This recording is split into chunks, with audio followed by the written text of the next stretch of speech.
नमस्कार दोस्तों, आज मैं आपके साथ अपना एक रियलाइजेशन शेयर कर रहा हूँ। अभी कुछ दिनों पहले मैं कहीं गया हुआ था कि अचानक एक व्यक्ति दूसरे व्यक्ति को अंधा कहकर टेरने लगा, बुलाने लगा। मैं जब वहाँ से अपने घर आया तो पता नहीं क्यों उसके शब्द मेरे कानों में गूंजते रहे और ऐसा लगा कि शायद वो व्यक्ति जो अंधा कहकर किसी को पुकार रहा था, ये अंधा किसे कहते हैं, अंधे व्यक्ति से क्या तात्पर्य होता है।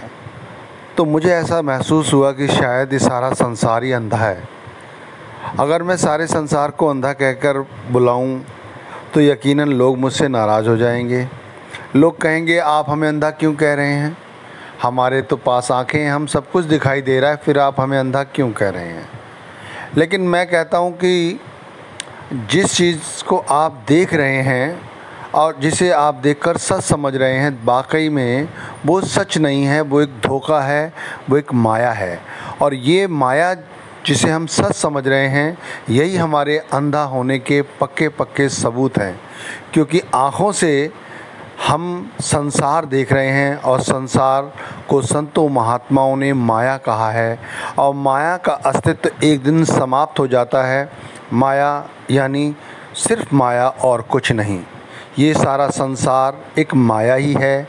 ये परिवार जो संसार में ही है, सब कुछ माया का ही रूप है।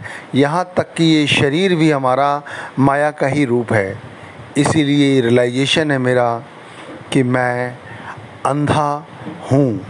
इसका पक्का सबूत यही है कि मैं इस संसार को सच समझ रहा हूँ, जबकि संसार धोखा है, सिर्फ धोखा और कुछ नहीं।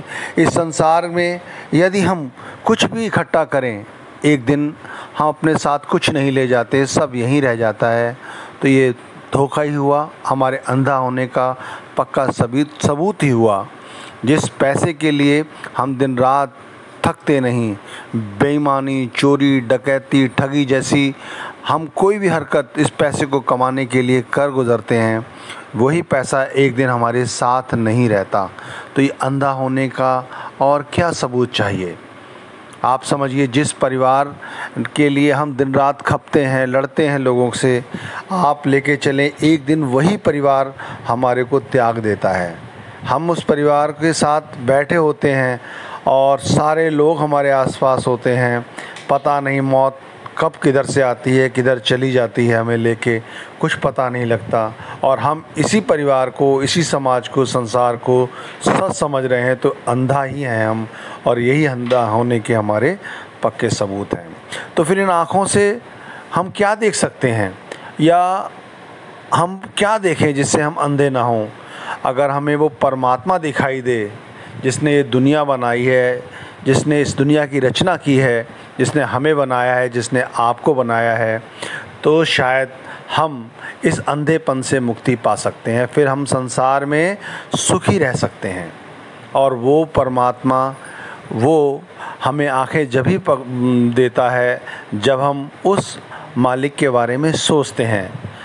कोई अंधा व्यक्ति है और अंधा व्यक्ति किसी आँख वाले को पकड़ना चाहे तो अंधा व्यक्ति उसे नहीं पकड़ सकता, क्योंकि आँख वाला उससे दूर होता चला जाता है। लेकिन यदि आँख वाला अपना हाथ पकड़ा दे अंधे को, तो अंधा व्यक्ति तुरंत उस हाथ को पकड़ लेता है। इसी तरह हम अंधे हैं और मालिक आँख वाला है, परमात्मा आँख वाला है। यदि वही हमें अपना हाथ पकड़ा दे, किसी संत सद्गुरु, पूर्ण संत सद्गुरु को मिला दे, और जो हमें इस संसार की सच्चाई समझा दे, और सच्चाई समझने के बाद हम इस दुनिया से सिर्फ उतना ही मेल रखें, उतना ही लगाव रखें जितना एक दिन हमें यहाँ से जाते समय दुख ना हो। अगर यहाँ पर हम रहें, हमारे साथ जो भी घटना घटती है, यदि कुछ हमारे को मिलता है या हमसे दूर चला जाता है, तो उसके आने और दूर जाने पर हमारे मन में किसी तरह की भावनाओं का ओत प्रोत ना हो, तो समझ लीजिए परमात्मा की कृपा है हमारे ऊपर। लेकिन हम तो ऐसे मूड और अंधे हैं कि जब हमारे पास कोई माया जैसी वस्तु आती है तो हम बड़े खुश होते हैं, जब वो जाती है तो हम काफ़ी दुखी होते हैं। तो परमात्मा हमें किसी वक़्त के पूर्ण संत सतगुरु से मिला दे, क्योंकि वो जानता है कि उस रचनाकार को कैसे देखा जा सकता है। उस रचनाकार को देखने के लिए हमें अपने हृदय में, अपनी आत्मा में उस परमात्मा को ढूंढने की कोशिश करनी चाहिए, तभी हम उस परमात्मा को ढूंढ सकते हैं। और वो आँखें सतगुरु हमें नाम दान देकर आँखें बख्शता है और तरीका समझाता है कि आप इस तरह से उस परमात्मा को याद कीजिए, परमात्मा का ध्यान कीजिए। परमात्मा आपको अंधा जो है आप होकर संसार में लिप्त होकर जब सब कुछ भूल चुके हैं, वो परमात्मा एक दिन आपको ज़रूर आँखों वाला बनाएगा, जिससे कि आप कुछ समझ सकें, कुछ बन सकें। और इसी शब्दों के साथ मैं यही कहूँगा कि अंधा होने का इससे बड़ा, क्योंकि सतगुरु की दी हुई शिक्षा, सतगुरु का दिया हुआ नाम ही हमारी आँखें होती हैं। और उन आँखों के द्वारा, उस नाम के सिमरन भजन के द्वारा, उस नाम को अपने अंदर जाके देखने के द्वारा, जब हम उसके साथ अपनी आत्मा के साथ अपने मन और इंद्रियों को एक करते हैं, तो हमें मालिक वो आँखें ज़रूर बख्शता है, ज़रूर बख्शता है।